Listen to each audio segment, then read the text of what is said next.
Вытяжи. А, верхний.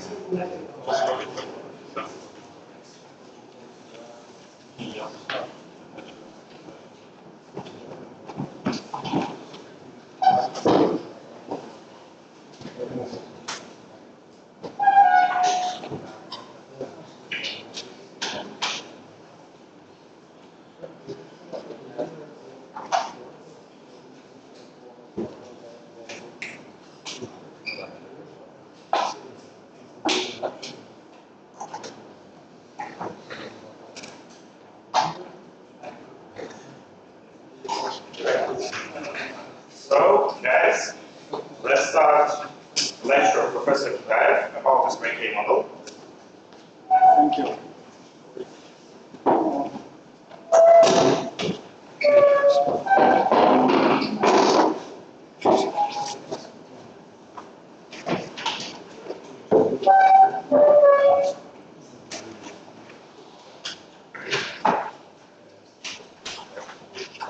So let me remind you the model. It's a quantum Hamiltonian with n Majorana sites, and those sites are coupled in groups of Q. And the Hamiltonian is I to the Q to make this solution sum over J1 through JQ, some coupling constant,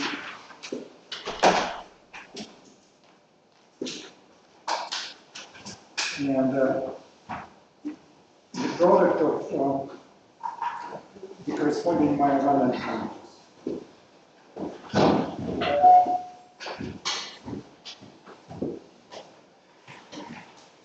And the commutation relation is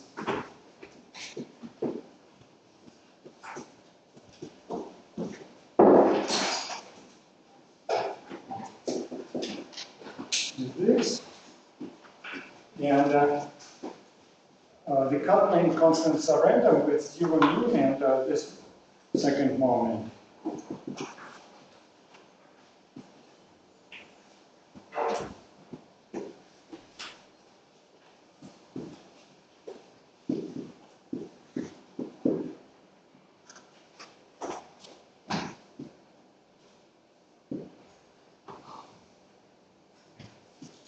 And J is a parameter. And all diagrams will be drawn on the spherical form.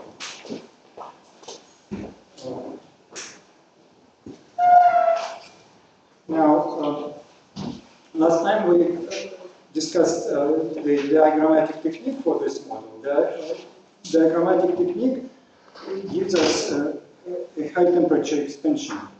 We expanding this parameter, J over T. And when this parameter is small, then the series converges quickly. When this parameter is large, the high temperature expansion converges, but only for a finite n. In the limit of infinite n, it may diverge, but it turns out that there are some resummation trick that give us results applicable at low temperatures. So the diagrammatic calculus involves a thin line. This is the bare green function, and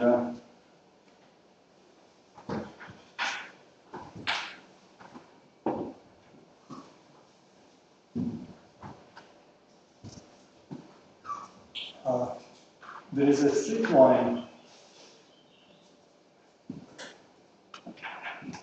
which is the actual green function depending on two variables. We do it at finite temperature using the Matsubara formalism. And the green function may be defined like this. It's the sum over j and k, sorry, sum over j, just one.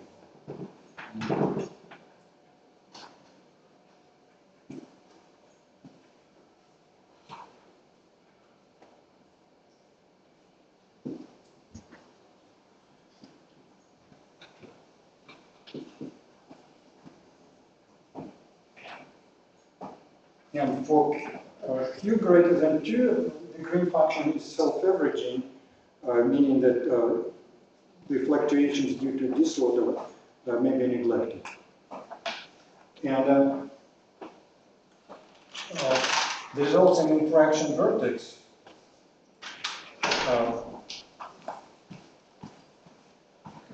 corresponding to a term in the Hamiltonian with 4 indices. Like J, K, L, M, and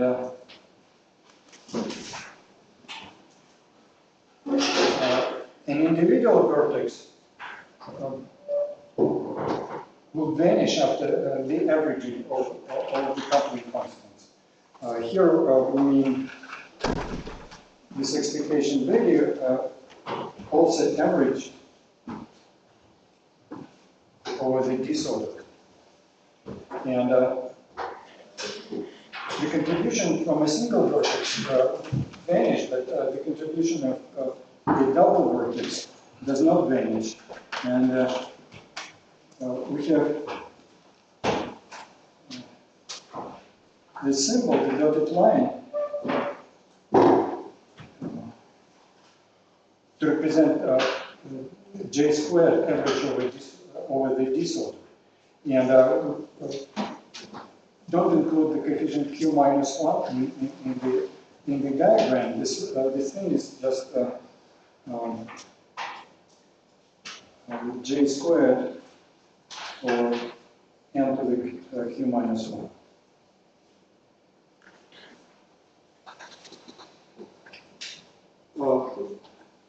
Last time I showed you the leading diagrams.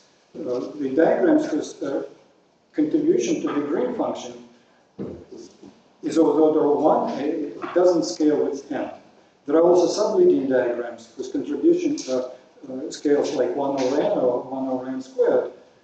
And we are neglecting them. Well, in the green function at least. So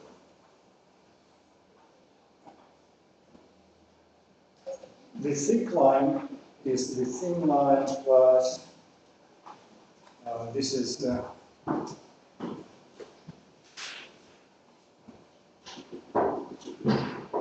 leading diagram, and let me remind you why the contribution of this diagram is of the order of 1. That's because if we put indices like j and j at the ends and k, l, m in the middle, then there will be a triple sum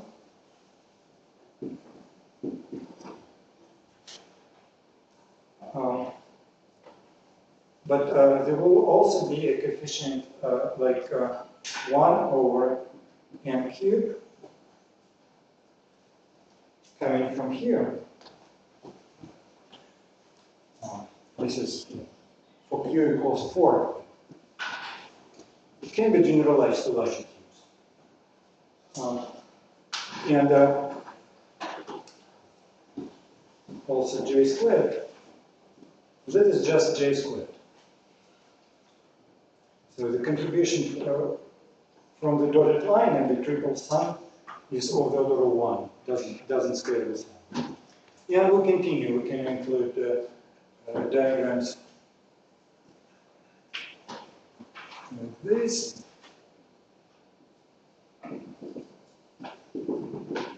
And we can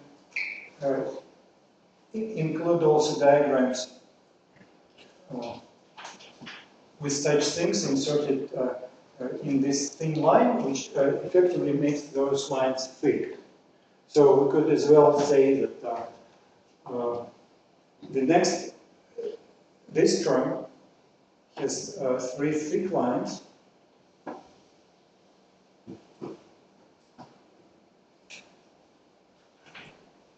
And these terms also have thick lines in the middle.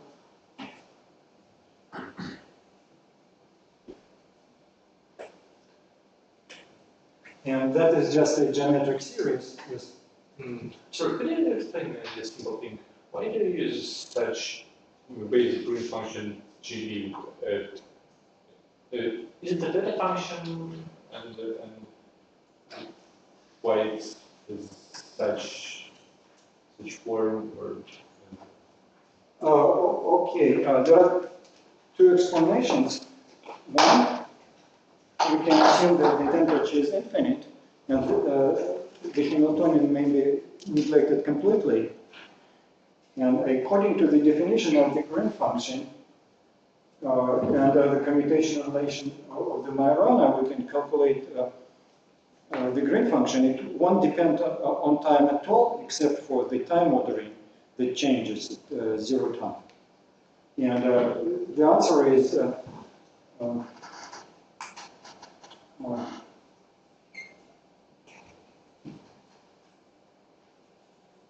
it's 1/2 sine of tau 1 minus tau 2. And another explanation is to write down an effective action for Majorana fields. And the effective action is a kinetic term that is integral of chi dot chi dt. okay, thank you.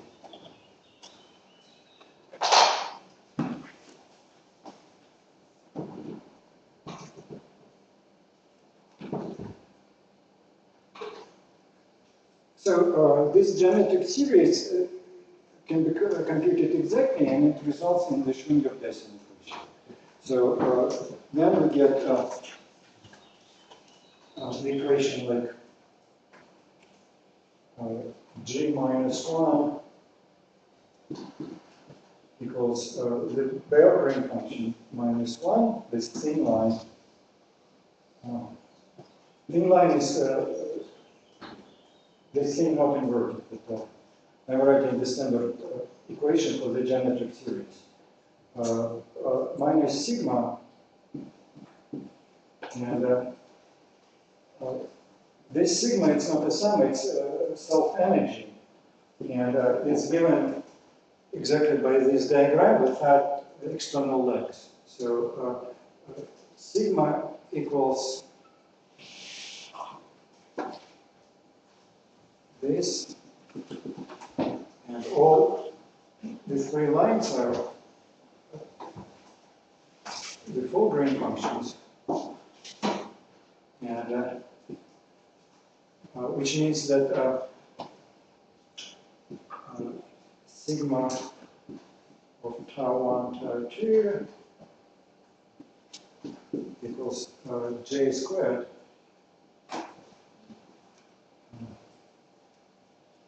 g tau 1 tau 2 raised to power q minus 1. And it's more convenient to write it this way.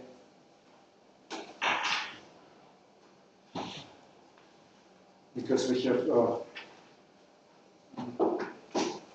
minus sum in the definition, it's just a convention, and it's usually more convenient to deal with minus g. So this is a closed system of equations. This is actually an operator equation. G and sigma are considered as operators acting on a circle. The circle goes like this. It's beta is greater than tau is greater than 0, but beta and 0 is basically the same point, so it's some operator equation.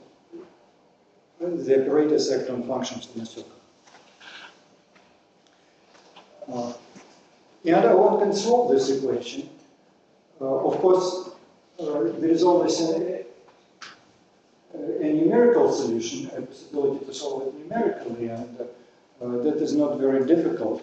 It's not a system with exponentially large degrees of freedom, which often occur in quantum mechanics. It's just a system of integral equations, or just one integral equation.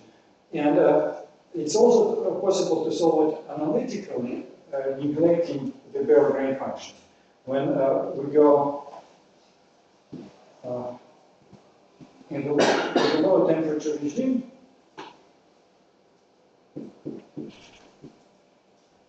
then the bare grain function may be neglected, but I also should impose the condition that the difference between two times is greater than j to the minus 1. So we have to impose these two conditions. The second condition means that we are studying the green function in the infrared. Now then there is an analytic solution.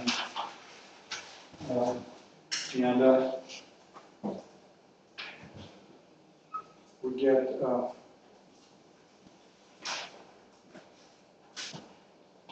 this solution, beta equals infinity, or t equal to 0.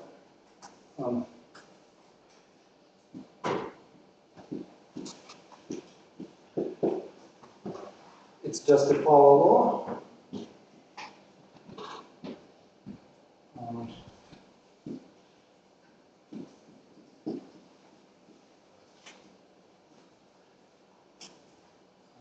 It's minus 2 delta times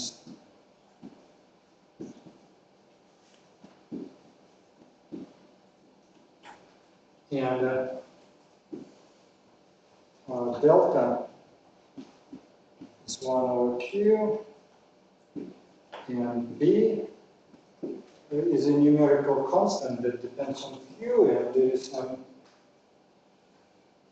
expression like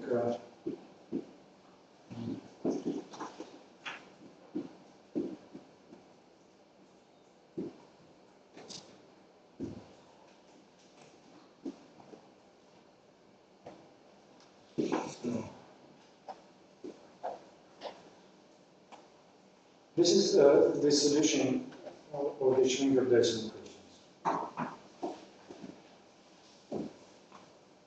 For free fermions, say at q equals 2,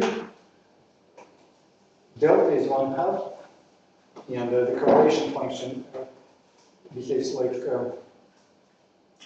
tau 1 minus tau q raised to the power minus 1, which is typical for zero-dimensional fermions. It's the trickery input, but in general, fermions are interacting, and we can interpret this green function as a non-formal liquid behavior. We take the Fourier transform, calculate the density of states. The density of states will be enhanced at low energies.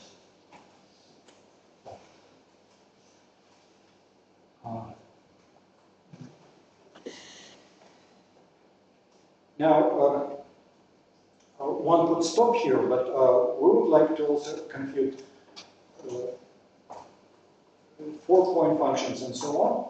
The 4-point function is important because we want to calculate we are talking out of time order cooling, and it is a 4-point function. Also, we would like to compute some thermodynamic quantities. And it turns out that the low temperature story, even for the mean field theory, doesn't end here, because you will literally drop this term, the Berggruen function. This is not the only solution. There is actually a large family of solutions to the Schwinger-Dyson equations. And one can obtain a general solution from this one in the following way. I'll write it on that board.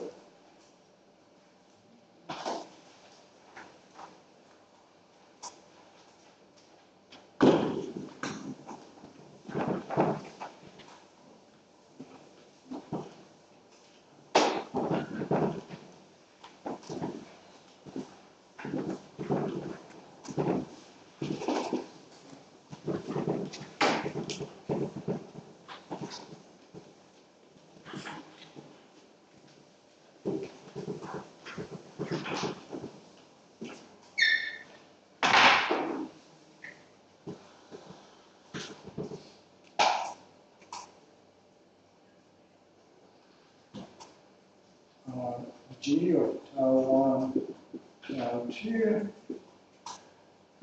can be written as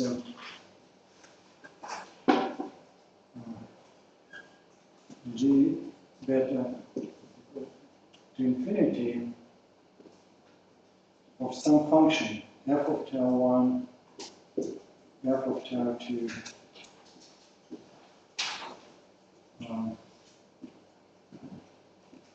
f prime tau 1 raised to power delta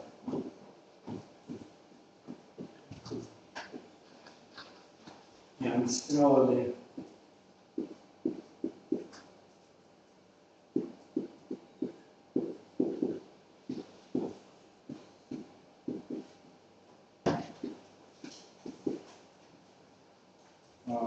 the structure is completely analogous, but the exponent is 1 minus.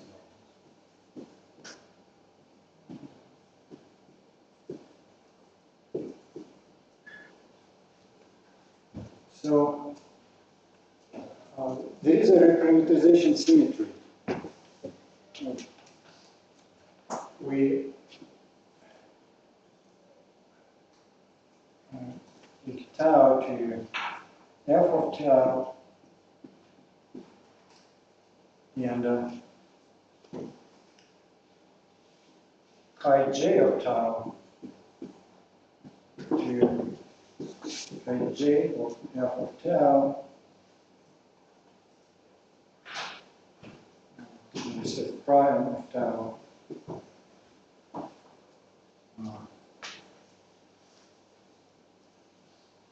to minus delta. So there is a degenerate set of solutions to the Schwinger-Dyson equation. Of course, if we are solving the problem not exactly at 0 temperature, then only one solution will be realized, and it is this solution. But the difference between those solutions in energy, or rather in the effective action, I'll show you later, is tiny at low temperatures. So the essential feature of the SYK model is that it has a soft mode. And this soft mode includes all possible reparameterizations of time. Usually soft modes occur when there are dynamical degrees of freedom, like crystal lattice can move, and there are sound waves which are Goldstone modes. And in this problem, the soft mode is reparameterization of time is kind of similar to gravity. And indeed, this model has some analogy to so-called Kitaev gravity. It's a 1 + 1 dimensional model of gravity. I will derive the action for the soft mode, and this action can be formulated as a gravity problem in 1 dimension high. Our problem is 0 + 1 dimensional, 0 spatial dimensions, and 1 time dimension. And the corresponding gravitational problem is formulated in 1 + 1 dimensions. But I'll not discuss it in any detail. Let's just think about the problem in 0 + 1 dimensions and try to derive some effective theory describing this soft mode. And then we'll take into account fluctuations of those the soft mode, which will give the leading contribution to the ortho. So that's the plan for the rest of the lecture. But first, let's use the symmetry to construct a solution at finite but large. We can just use that same symmetry and choose a particular function f that would map the unit circle to the infinite line, because the beta equals infinity case is the case where tau goes from -infinity to +infinity. The finite temperature case, tau is between 0 and beta. So let's choose a suitable function. It can be either f of tau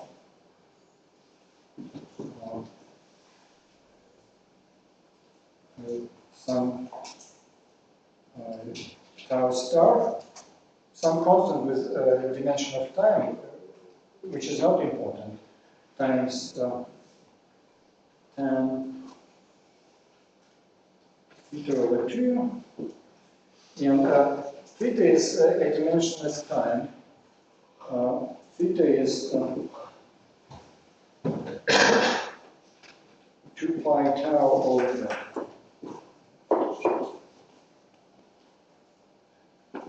And another variant, which may be more convenient, it does the same thing.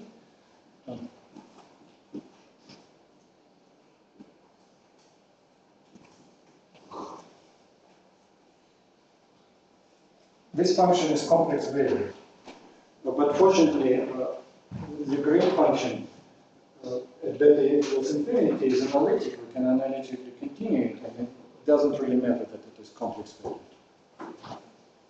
So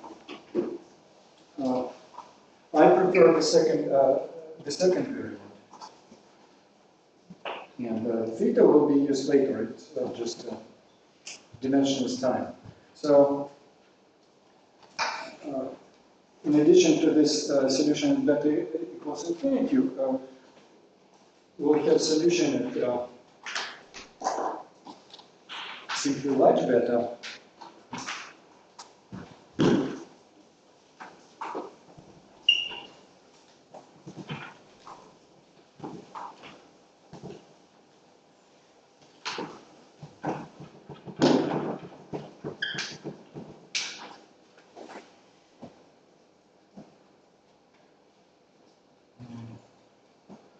So G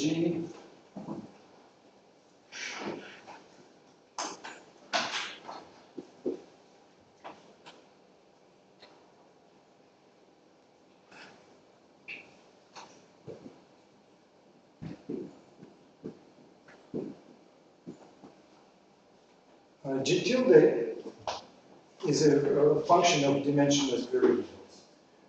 Tau 1 and tau 2 are dimensionful, and these are dimensionless. And epsilon is 2 pi beta 2 pi over beta j.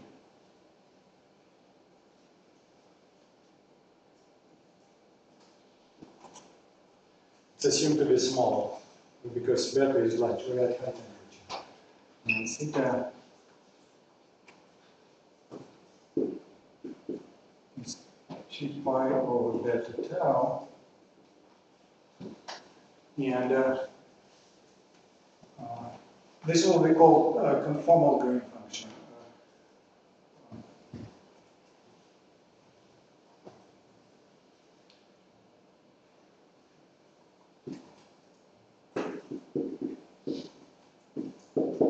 There is some formula, actually it's two delta.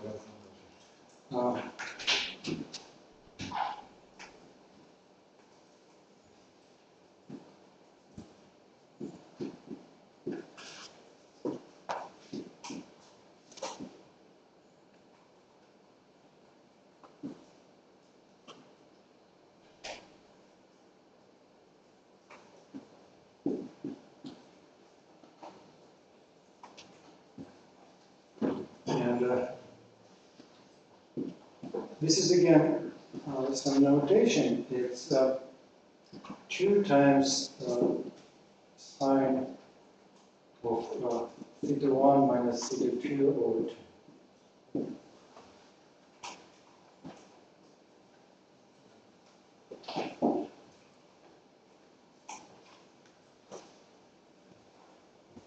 And that is just the result of substitution. We combine this formula and that formula,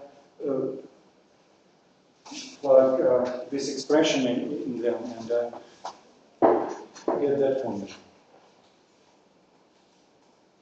What is tau star? Tau star is an arbitrary number. It doesn't matter. It cancels.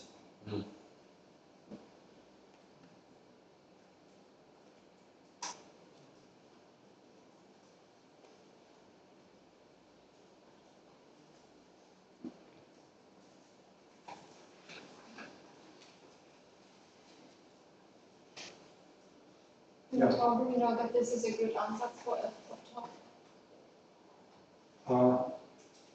How do we know if this is a good ansatz? Yeah, that's a good question. We want to preserve translational symmetry. This function has a translation symmetry in the sense that it depends on tau 1 minus tau 2. And we want to use some ansatz that relates this translational symmetry to the translational symmetry of the circle. We want the resulting Green function to depend on the difference of imaginary times, Matsubara times. And it's not obvious, but if you look at this equation, it's kind of plausible because we have e to the theta, and the translation in theta corresponds to multiplication of this thing by a constant. So we're relating the translational symmetry in the imaginary time, theta is the dimensionless Matsubara time, to the scaling symmetry, actually, of the infinite temperature time. Or, sorry, the time at infinite beta. So if we look at this ansatz and take theta plus delta theta, then tau goes to f of tau.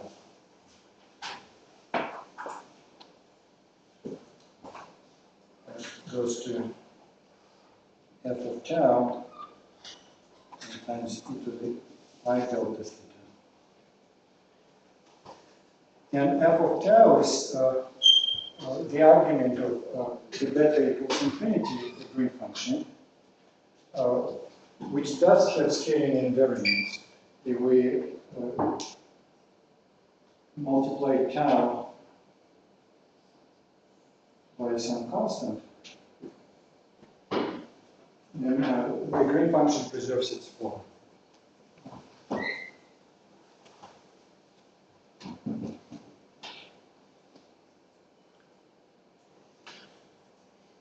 Yeah. Could you briefly show how you continue this original g of beta equals to infinity into the complex plane with respect to t1 minus t2? How do you direct the branches?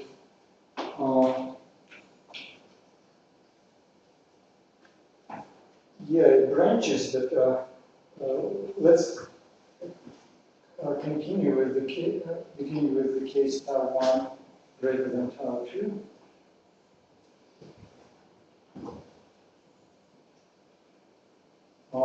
Sorry, here beta is not important. Beta is just tau 1 is greater than tau 2. And we can continue to arbitrate tau 1 and tau 2 starting from that. And just select that branch of the function. And of course, when we use this function, it looks like we go around and switch the branches, but it turns out that the result is invariant.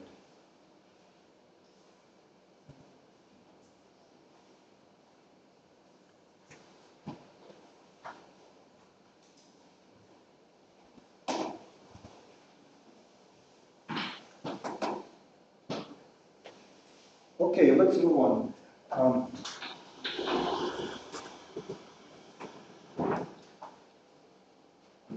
Now let's talk about high order correlators.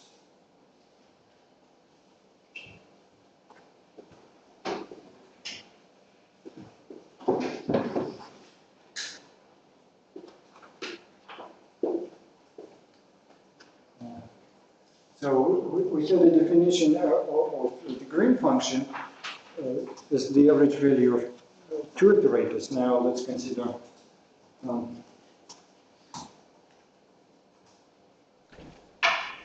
a generalized green function that depends on 4 times. Tau 1, tau 2, tau 3, tau 4. And let's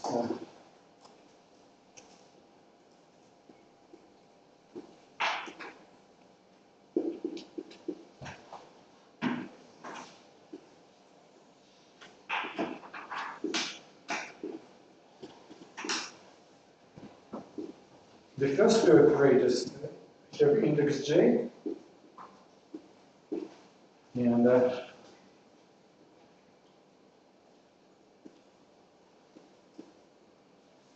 next two operators have index k.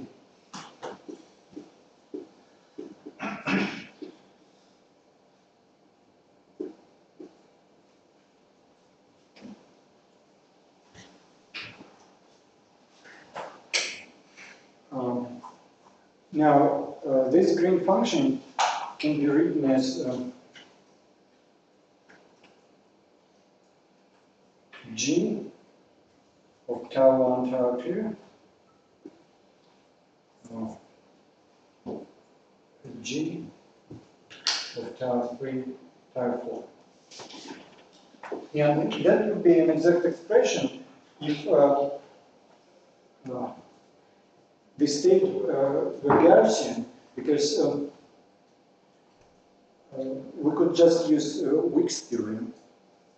And using Wick's theorem, there will be some pairwise correlation functions.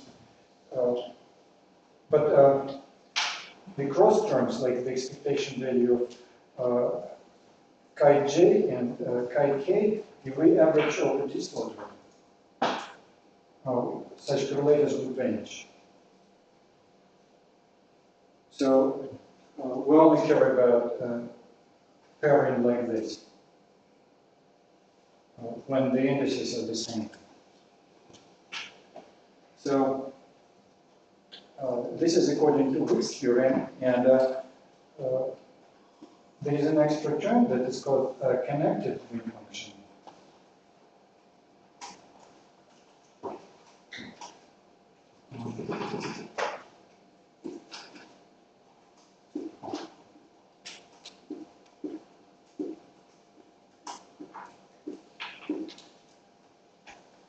which is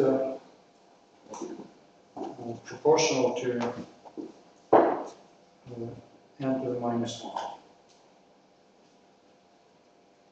This function represents fluctuations. And when n is large, this function seems to be small, and usually it's small, but in some special cases it is not small. And one such special case is when we consider out-of-time order derivatives. Out-of-time order means that we consider the times tau goes to tau plus it, and let me be more specific. Let's use variables theta 1, theta 2, and so on, and each theta is 2 pi over beta tau plus it. So let's focus on this case. Now, we would like to have tau 1, T1 and T2 approximately equal to T, which is large, and T3 and T4 approximately equal to 0.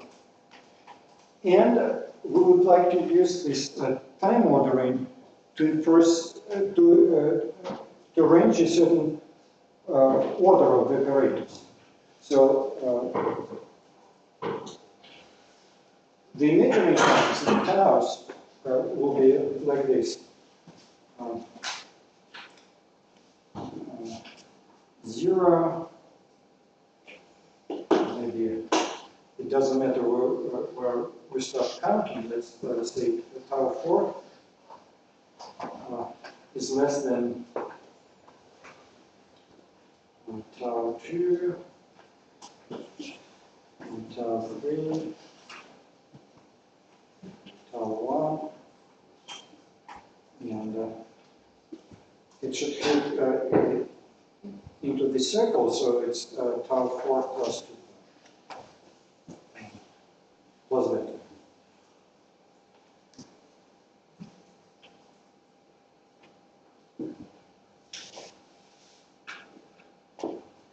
Yeah. Is het regelen wat we gaan zetten? T3, T. T4, sorry, Yeah. I forgot.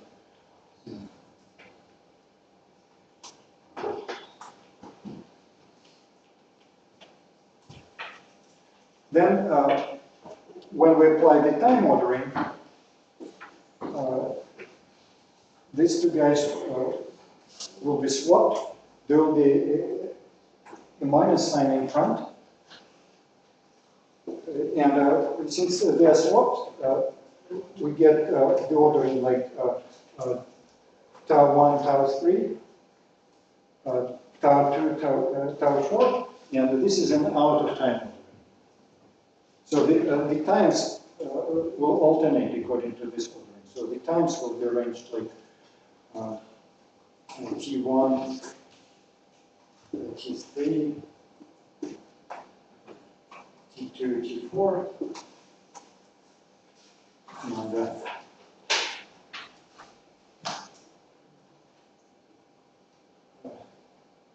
these are approximately equal to T, and those are approximately equal to 0. So we're in the out-of-time order situation.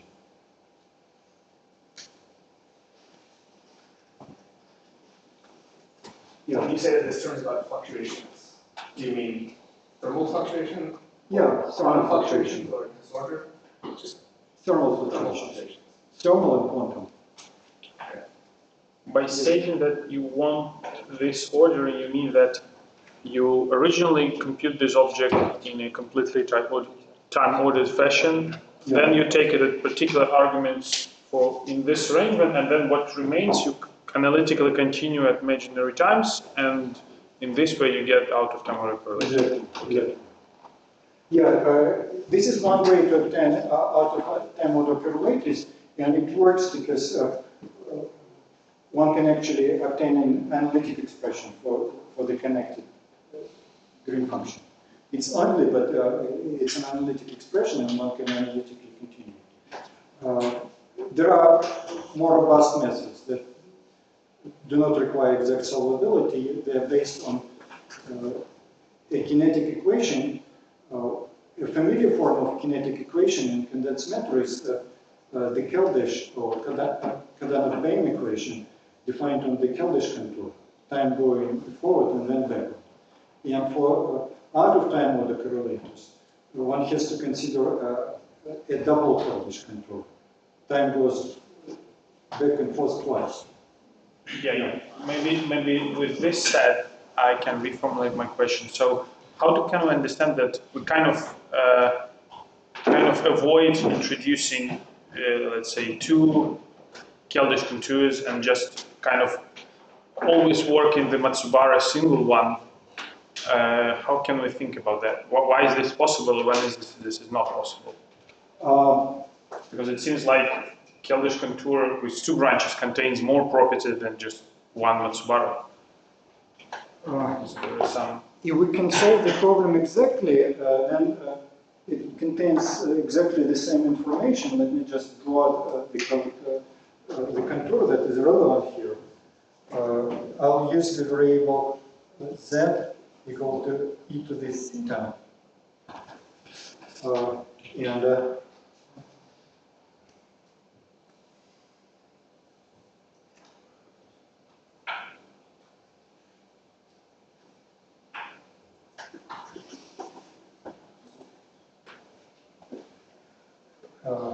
First, let me draw a circle which corresponds to the case where time is purely imaginary. There is tau but no t.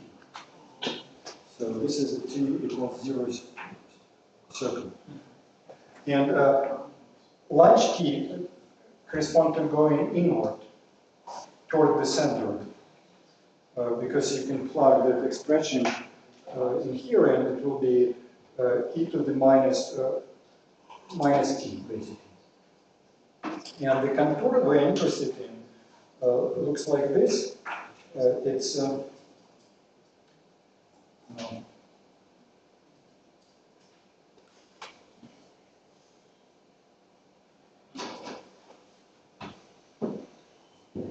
and we can put our points like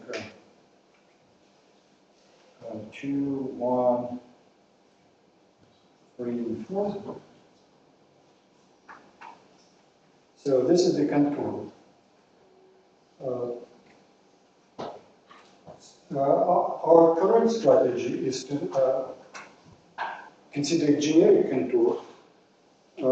First, we consider the contour of purely imaginary times, t equals 0.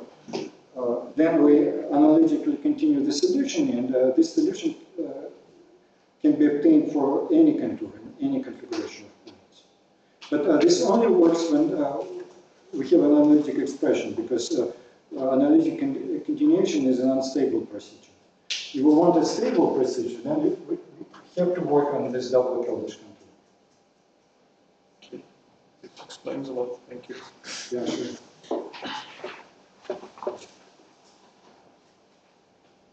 So,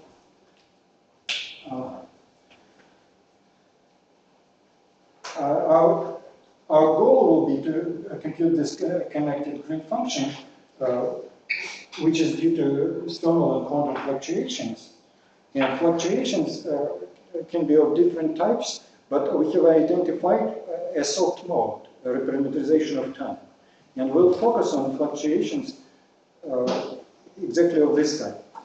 Unfortunately, they don't give the complete story. For some subtle equations, mention it in the end, what those questions are. One has to consider all modes, not only the soft mode. But to the leading order at lower temperatures, we work with the soft mode.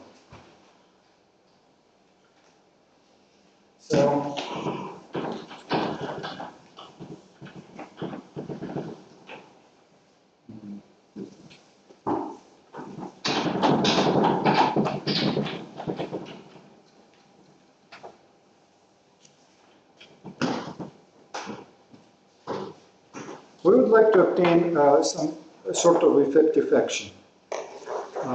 Before that, let me just show you one thing. This connected correlators that is very useful. We can represent the connected green function in terms of a diagrammatic series. Let's introduce a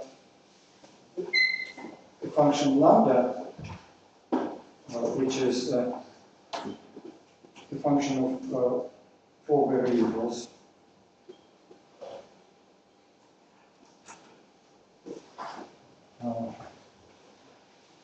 And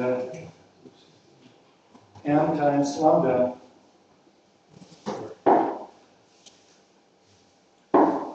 maybe just lambda. It's the sum of ladder diagrams.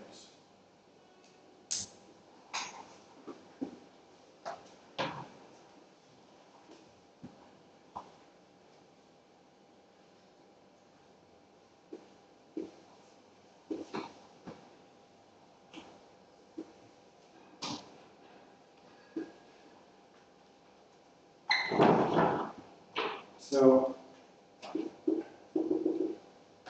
it turns out that the connected green function to the leading order is maybe I'll use black.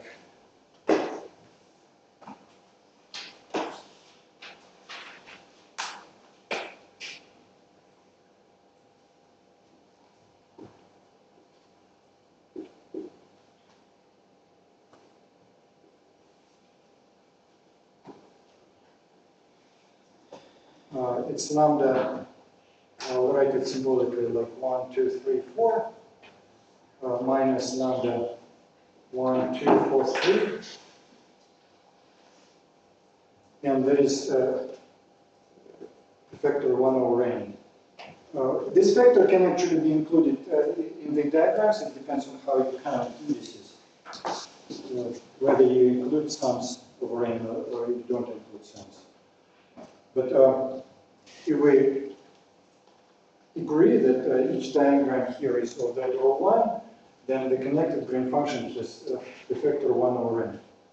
So it's this ladder plus another ladder with 3 and 4 sloped, or minus that. This is the diagrammatic expression. It doesn't depend on temperature. I mean, it doesn't depend on whether we include the soft mode or if we consider the problem more accurately. Actually, it's a more accurate technique.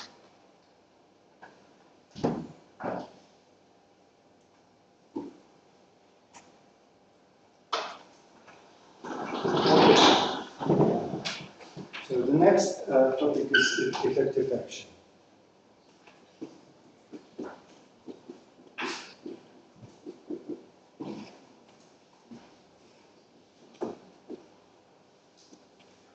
And there are two effective actions for the SYK model. One is exact, sort of exact. I'll explain in what sense it is exact.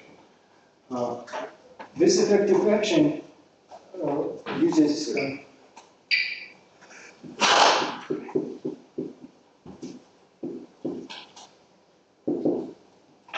variables g and sigma.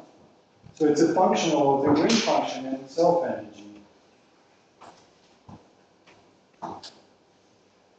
And it has a rather complex expression. I'll write it down, but you can read the derivation in our paper with Josephine SYK, and the paper is about soft mode. You can look it up. There is a complete derivation in the appendix. But,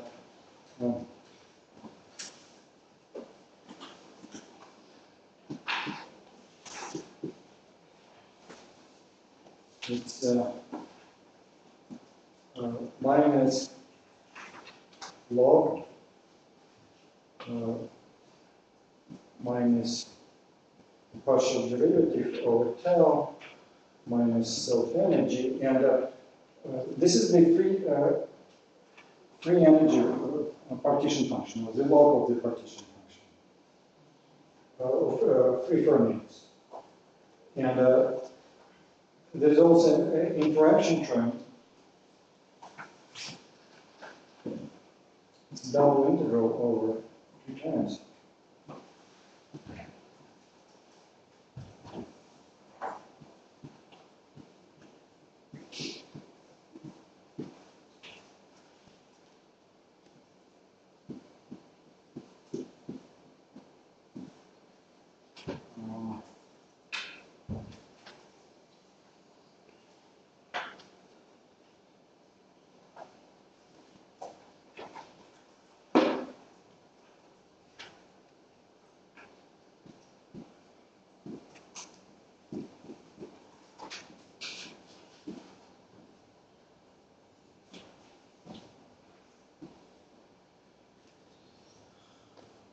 Yes, it's a kind of complex expression. It is okay. Well, what are the properties of this function? First, one can obtain the Schwinger-Dyson equations as the extremal conditions. If we take the variational derivative with respect to sigma, we obtain one equation, and when we take the variational derivative with respect to g, we obtain another equation. That equation is for the sigma. Sigma equals g raised to the power q minus 1, because we take the variational derivative of just that, and you can see easily that the derivative with respect to g vanishes exactly when sigma equals j squared g to the q minus 1. So this is one use of this equation, but this equation actually captures all diagrams for the anneal disorder. Last time we discussed 2 problems with quench disorder and with the anneal disorder, and if we take the functional integral with this section, we can compute all correlation functions for the anneal disorder. And to get correlation functions for the quench disorder, one needs to use replicas and take the number of replicas to 0. It's a slight variation of the same action.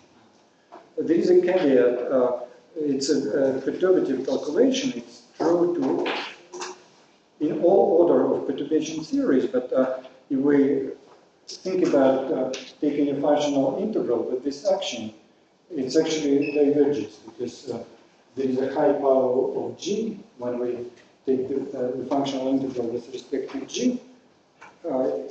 It may diverge. I say it may diverge because if we are careful about choosing the integration contouring the complex plane, we can arrange such that can arrange that it doesn't diverge.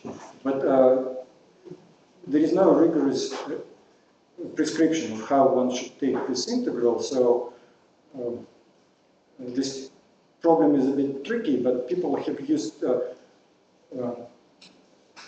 this action in a non-perturbative setting, and the results are reasonable. So probably, if care is taken, one can compute everything with this action. Just to be sure, this action should go in the exponent with minus. Yeah, with minus. Right, I'll write it down. So we can compute z. It's anneal any of this order, the average value of z. It's integral over dg d sigma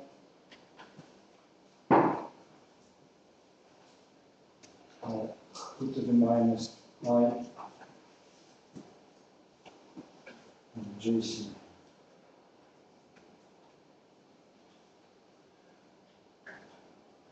One can actually modify this action.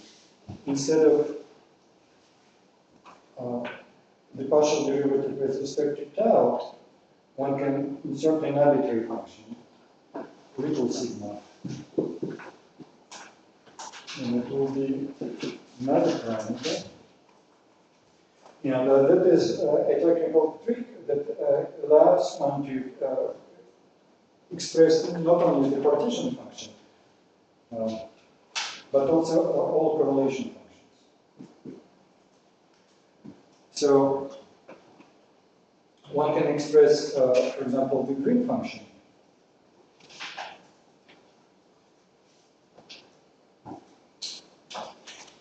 as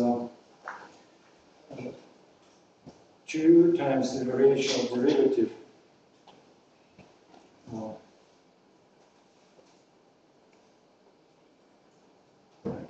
log z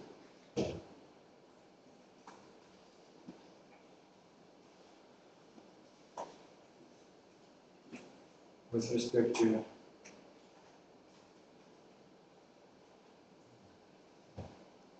little sigma of tau 1 tau 2. And one can also express the connected wave function as 2 squared times the variational derivative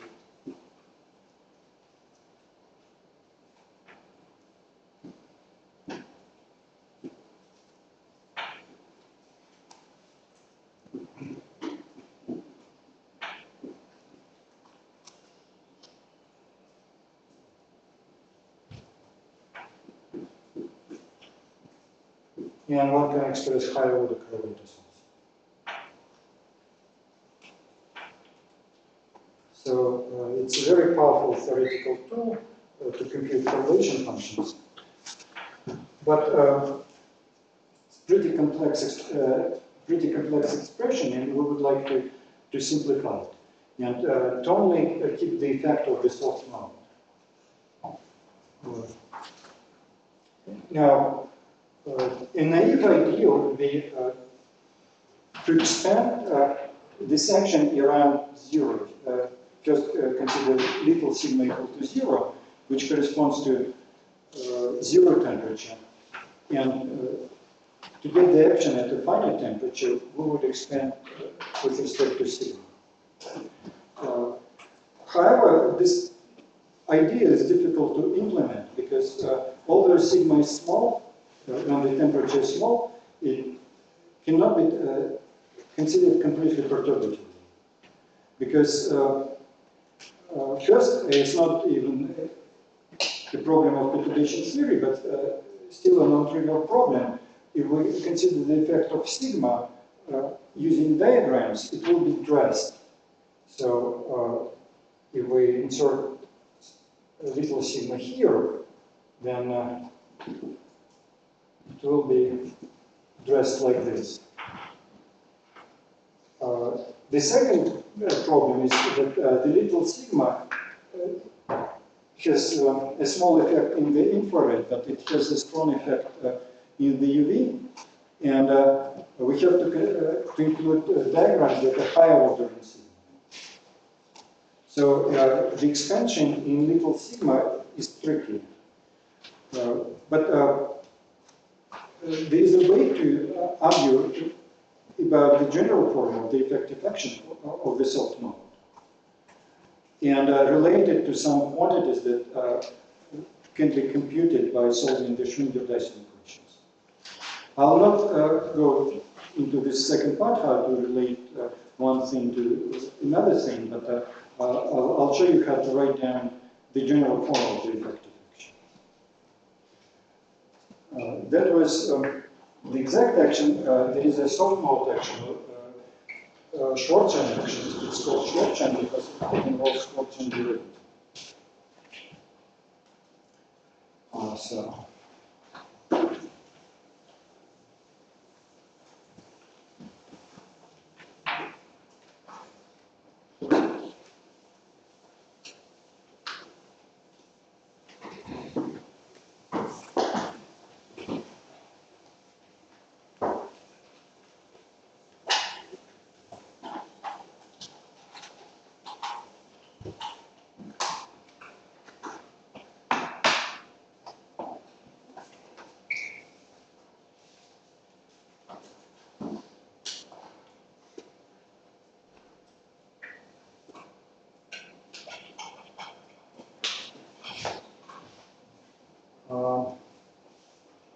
It depends on phi, and phi is a soft mode.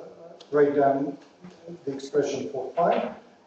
This equation explains the name, why it is called short chain, because it contains the short chain.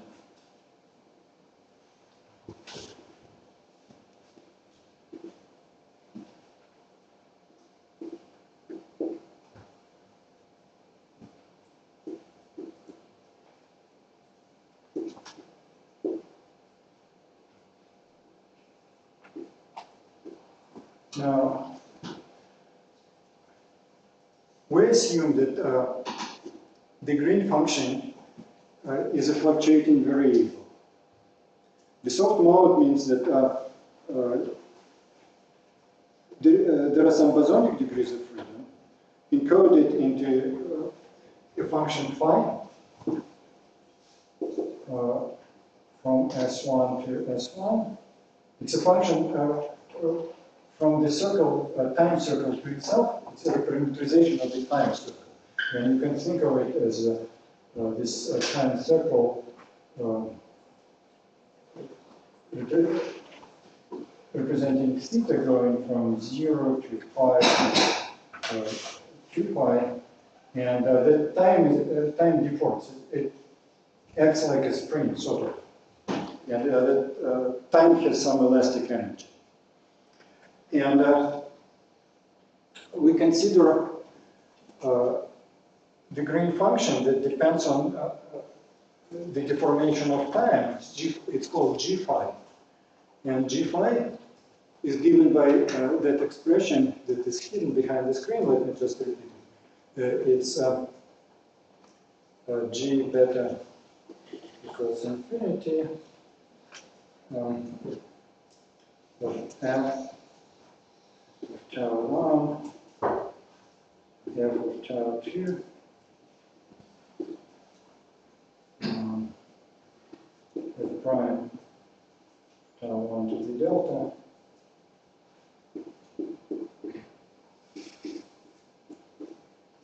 and f of tau equals e to the I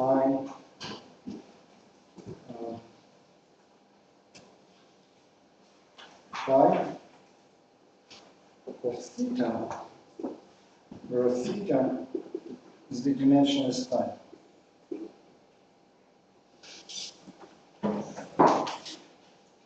So if we don't care about the real time, we could work with the dimensionless time, and we could put tildes everywhere. And that will be a function of theta, and this will make things a little easier. So we're replacing everything with dimensionless times.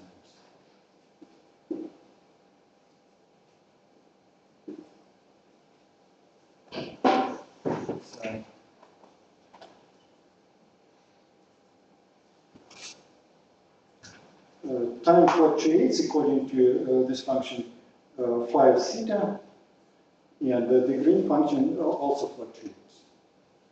And we want to compute those fluctuations. And now it looks like a tractable problem. I also need to write down the expression for the short chain.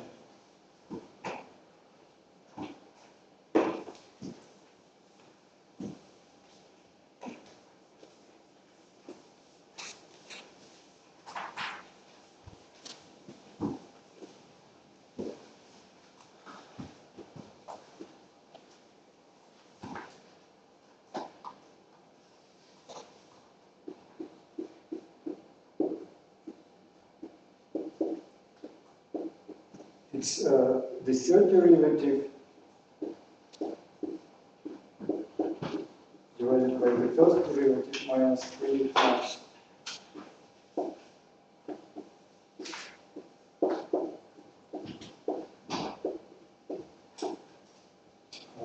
this ratio squared. And you may ask why such a weird function. This function is invariant under the small conformal group. In 2 dimensions,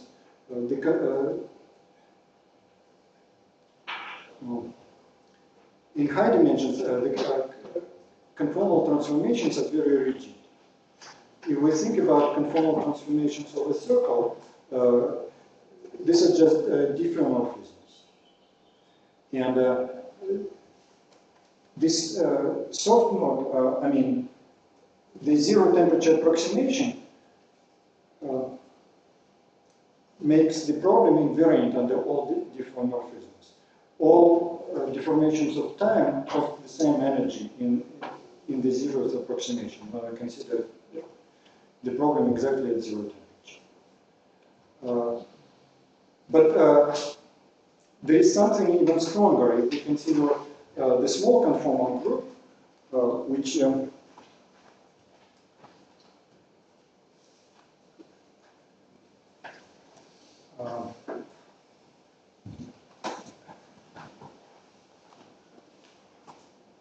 is in terms of the variable z into the theta, and z goes to az plus b over cz plus d, and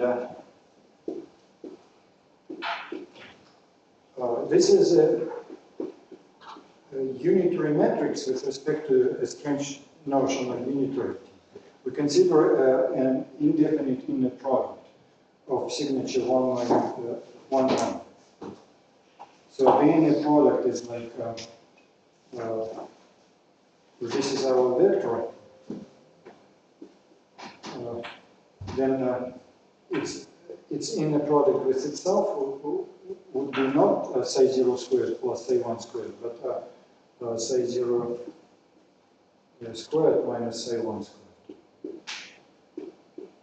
Anyway, one can characterize this set of matrices as matrices such that the corresponding transformation preserves the unit circle or the unit disk. And one can map conformally the unit disk to the upper half plane, and so this group is isomorphic to the group of transformations of the upper half plane, which is called PSL2R. So the point is that there is a small subgroup of diffeomorphisms of the circle, namely such transformations, that do not only represent approximate symmetries of the model, but they are also symmetries of the solution. If we look at the conformal green function on the top, this function is invariant under the small conformal group under PSL2R PSU11. So there is one group of diffeomorphisms that are approximate symmetries. They become more and more accurate at low temperatures. And there is also a group that is symmetries of the actual solution to the problem. And it's not approximate, it's an exact symmetry. So the green function, the conformal green function, is invariant under this group. And if we consider functions of this form, linear fractional functions, the Schwarzschild vanishes. So the Schwarzschild is sensitive to deviations from the small conformal group. That is the point of the short chain. And now I'll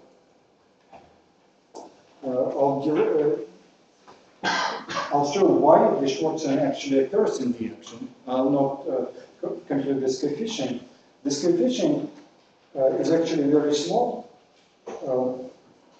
It's of the order of 1%, and that's why to observe the short chain dynamics, one needs n to be sufficiently large. Because we can move n to the right-hand side, it's multiplied by n. Alpha s is multiplied by n, and n should be at least 100 to observe the short chain dynamics, so to speak.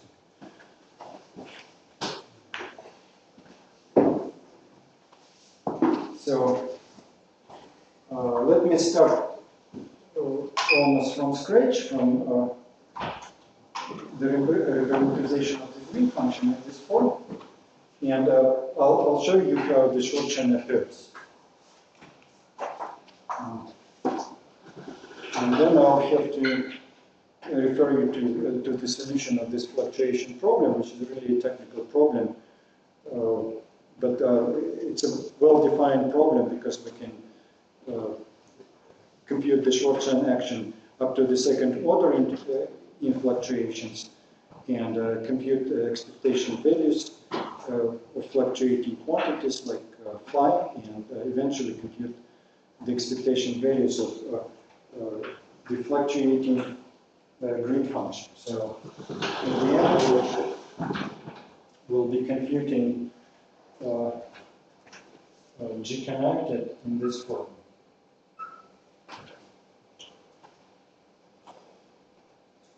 It's the average of fluctuations, fluctuating phi, G phi,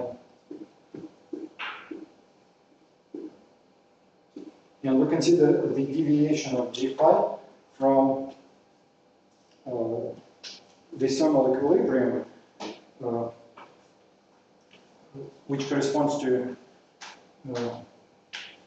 phi of theta equals theta.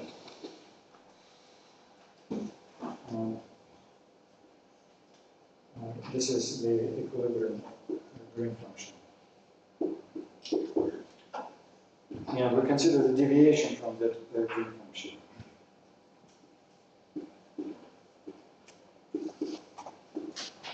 And the averaging should be done over the fluctuating variable phi, fluctuating field. So this is how we hope to compute the outdoor time molecular later. And I'll not have time for this calculation, it's a very technical calculation, but I'll show you the origin of the short chain term and write down the final result of the connected curve.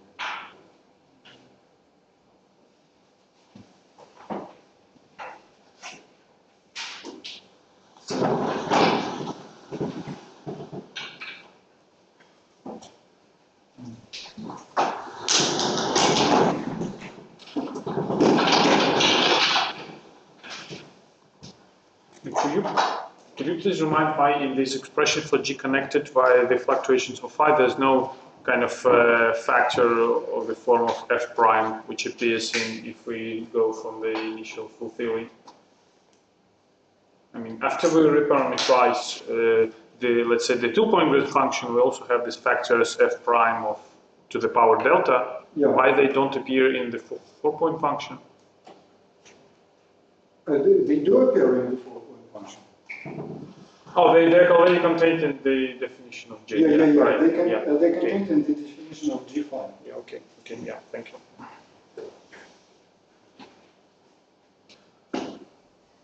So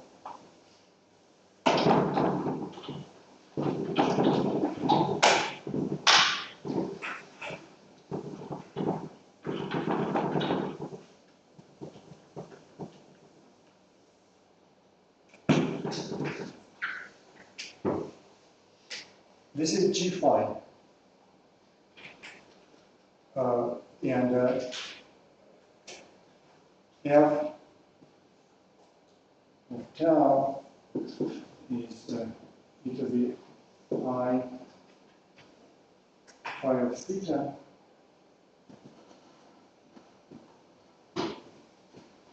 and theta will be here.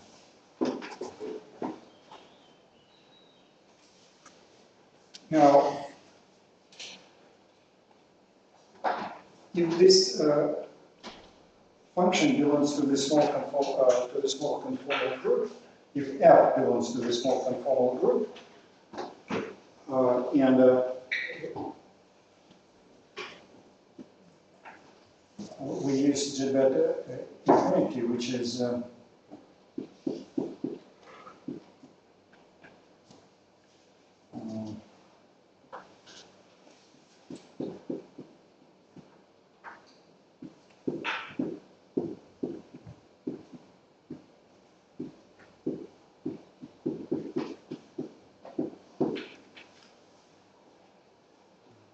this function will remain invariant.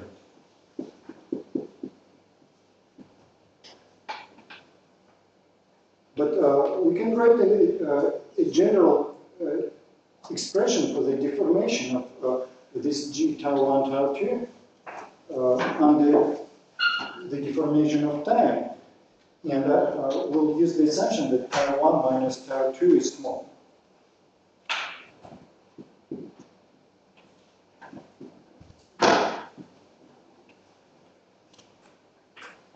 And this is a reasonable assumption in the sense that the effective action is a UT effect.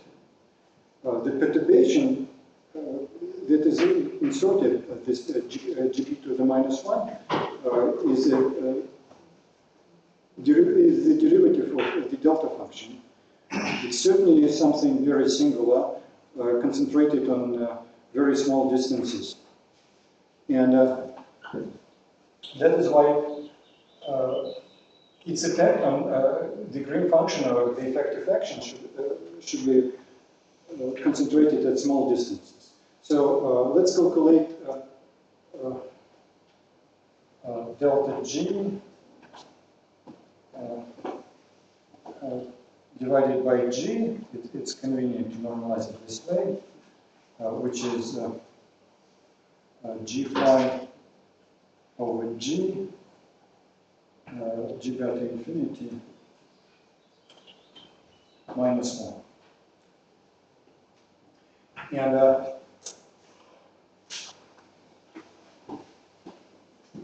this is easily done by plugging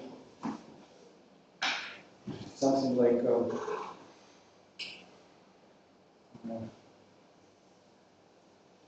tau goes to tau plus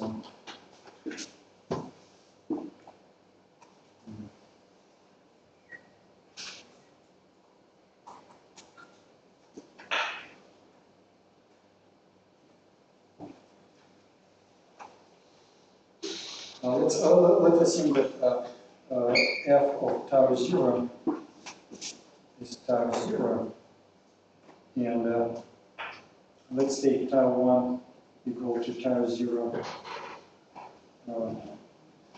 minus delta tau over 2, and tau 2 is tau 0 in the plus, and this is minus.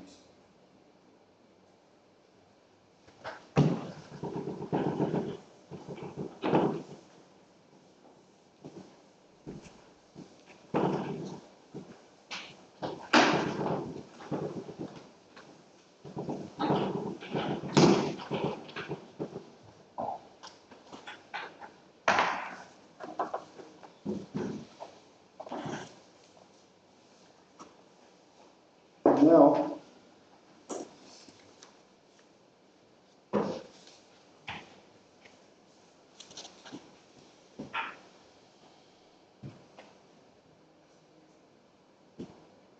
we just have to expand f of tau 1 to some order in delta tau, and we can write it as if f of tau 0 plus f prime of tau 0 over 2 times delta tau, and we have to expand up to the third order.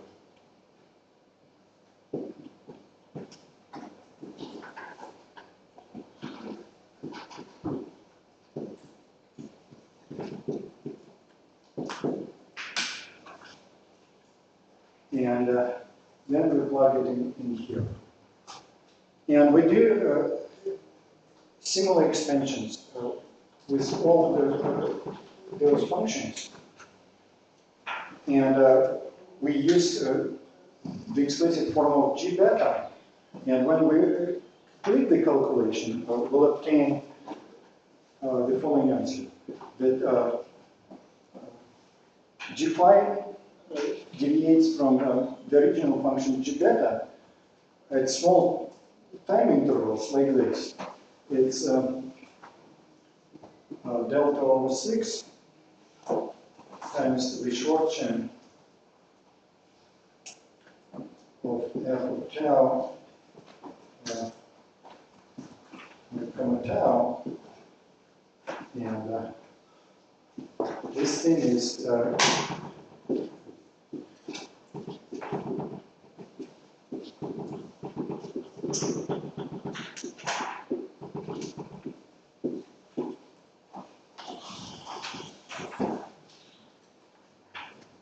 so we have calculated the elasticity of time. And of course, it's not a complete calculation. Sorry.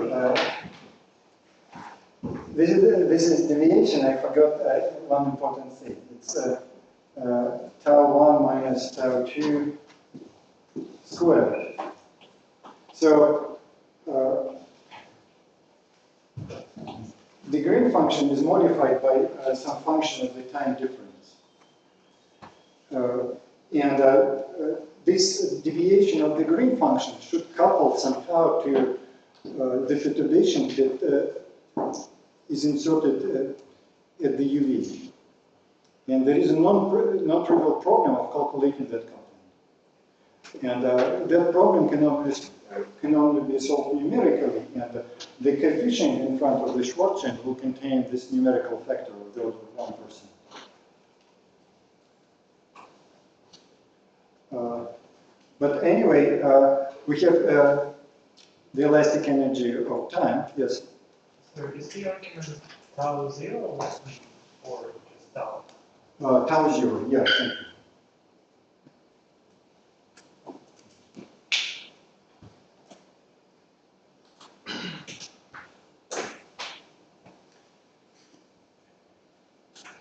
And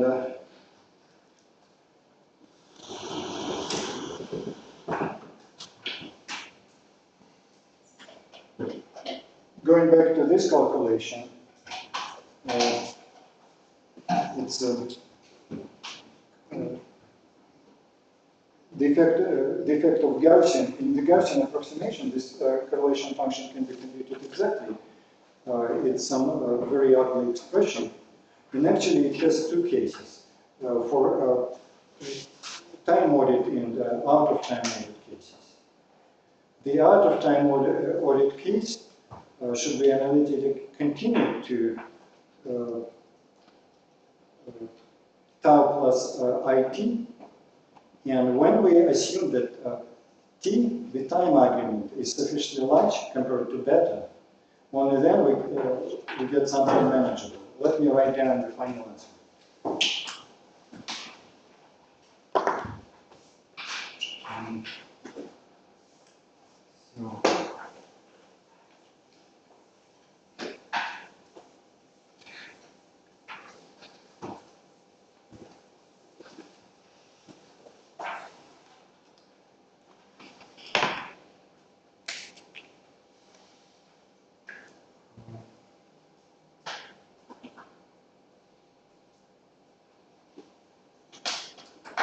G connected, and I'll write it in terms of the dimension of the radius.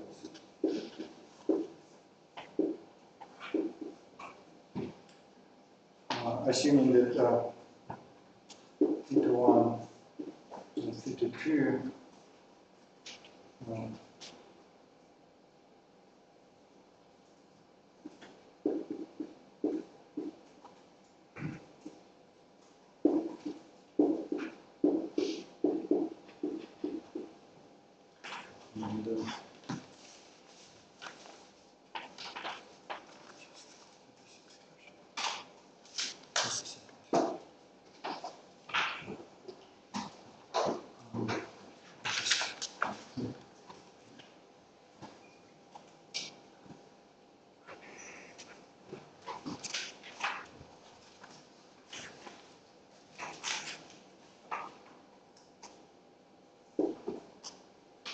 this is delta squared divided by 2 alpha as epsilon. And recall that epsilon has beta j in the denominator, and 1 over epsilon will be proportional to beta j. So at low temperature, the fluctuations are intense. Then there is the exponential factor x of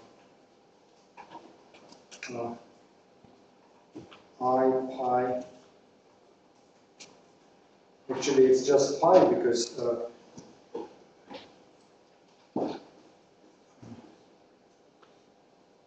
we have the imaginary unit in the definition of theta. In the definition of theta, pi times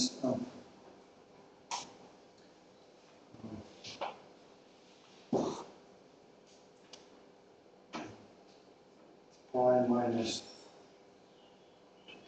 theta 1 minus theta 2 plus theta 3 plus theta 4.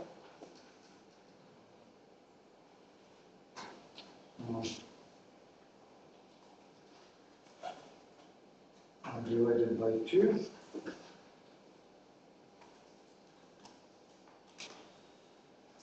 Times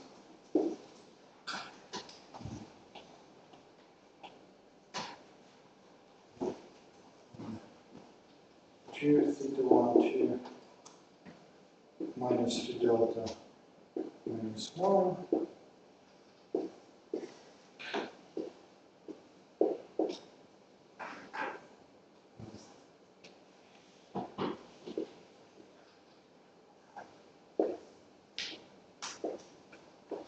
And the most important thing is here. And if we plug those expressions involving 2 pi over beta,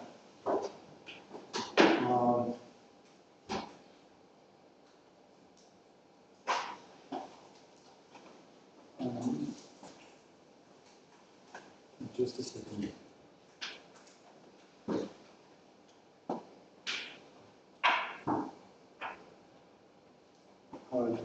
There is an imaginary unit here, and there is also an imaginary unit there. And in the end, this factor is proportional to x 2 pi over beta times t, which means that the Lyapunov exponent is 2 pi over beta. And this is a remarkable result because there is a theorem by Moldavsky, Schenker, and Stafford, which says that for a large class of many border systems, the Lyapunov exponent cannot exceed this value. So the Lyapunov exponent has the maximal possible value for a large n systems at thermal equilibrium. So this is one example where the bound is saturated. the Lyapunov exponent has the maximum value. It's called maximum chaos. And another example of maximum chaos is black holes. You've probably heard about Hawking radiation. Hawking radiation is obtained by quantizing fields like electromagnetic field in the vicinity of black holes. One can also quantize fluctuations of gravitational fields in the vicinity of a black hole. And one can calculate out-of-time order correlators using this semi-classical model of gravitational field. We use the Einstein-Hilbert action, take a Gaussian integral over fluctuating gravitational degrees of freedom and compute the out-of-time order correlators. And that out-of-time order correlator also has exponent 2 pi log beta, or 2 pi times t, where t is the Hawking temperature. So the SYK model is somehow related to black holes. Why it is related is not completely clear. Well, one can track the sequence of relations. I mentioned one relation that the Schwarzschild mode is equivalent to so-called Kitaev gravity. When I started this project, I hoped that that would give a simple model of holography.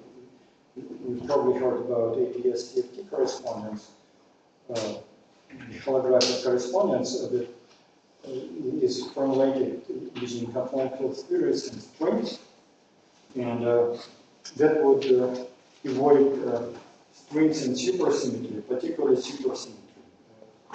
So, to me, supersymmetry sounds particularly disturbing because it's a very fine-tuned system. Unfortunately, it doesn't work. It reproduces one effect relevant to gravity, but it doesn't reproduce some other things which we would like to reproduce. So it's kind of in the middle. The maximal chaos is halfway to holography, I would say. Yeah, that's it. Thank you for your attention.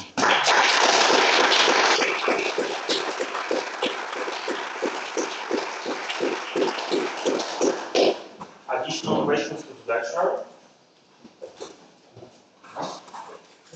Can I just that's slightly complex. So we start with basically the electric character.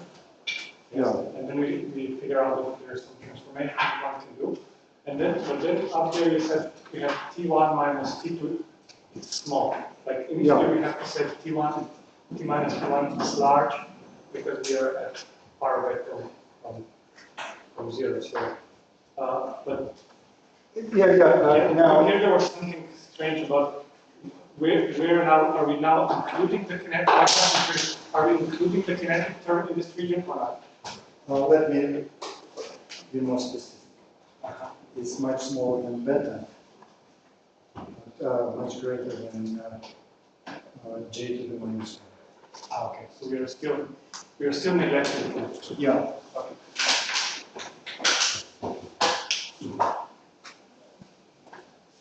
Does the stop mode have something to do with the fact that you had like extensive entropy at low temperature, or this is a different thing? It's different. It's different. The entropy due to the soft mode is proportional to temperature and vanishes at zero temperature.